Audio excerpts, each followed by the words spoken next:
So I wrote a poster this year talking about kind of setting a forward direction and some inspiration and some alternatives for newborn screening.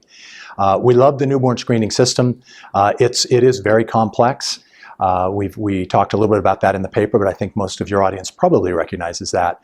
A lot of different players, from public and private health to payers to families and all of the support structures related to that. The challenge is that while we all say the baby's in the center, and most of the diagrams show the baby's in the center, really we're losing a little bit of sight of that.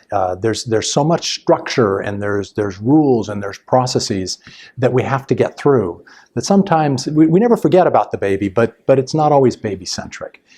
And so the paper that I wrote talks a little bit about some of the work that's being done both within the advisory committee at the federal level, certainly at the state levels, and throughout the ecosystem about what should newborn screening look like? What could it look like?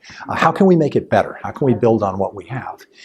And I wanted to zone in on a couple of aspects of that. And one of them is certainly baby-centric, which is not a huge shift from where we are, but the timing of the baby and where is the baby in the care cycle, in the therapy cycle, in the decision cycle.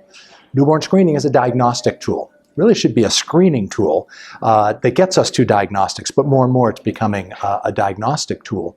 And it's becoming very complex to make those next decisions when you've got a diagnostic, but you don't have people that know the disease, and you're trying to bridge into people that know the disease, into the professionals, the clinicians and the therapists. And so I wrote a little bit about that. There was a year-long study that MLD Foundation kicked off in early 2021, middle of COVID, but it's okay. It was a lot of interviews of about 40 different experts, leading experts from all different parts of the ecosystem, and a whole series of questions and discussions about newborn screening and maybe what's working well, what could be improved, and so on. And one of the concluding remarks really struck with me. It had to do with, so how do we get this done? Right? There was pretty good consensus that we want to make a series of changes or enhancements. Again, I'm not trying to paint this as negative, but enhancements to the system. The question was, how do we get this done? And about 55% of the participants in that survey said, we can probably do that within the current system. We can figure out how to make this change or that change, within the structure and within the, just how we're put together. But interestingly, 45%, what that means is 45% said, I'm not so sure that we can do this within the system. Some of this is maybe perhaps a little too disruptive and is going to require some outside forces. Nobody said blow up newborn screening. Nobody said get rid of it as it sits, but they were thinking that we might need some outside influences to make those changes.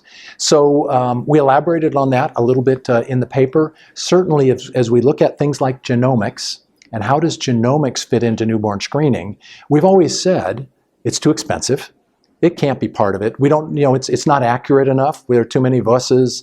You've got all, of course, the permutations of the individual mutations. It's just too many things to understand today to make good clinical and therapeutic decisions.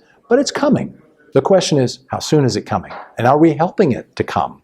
And how can we use, and it's one of the things we explored, how can we use the current system and some of the longitudinal follow-up that is and isn't there, depending upon the states, and get an incentive for the treating clinicians to feed that data back. Because the clinicians know phenotypes.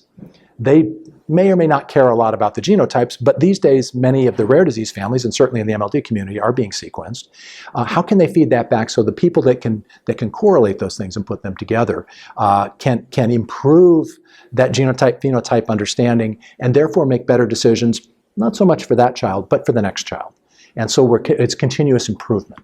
So that's what we tried to address in the paper. The link will be in the text associated with this video, and feel free to contact me or ask questions or however I can help.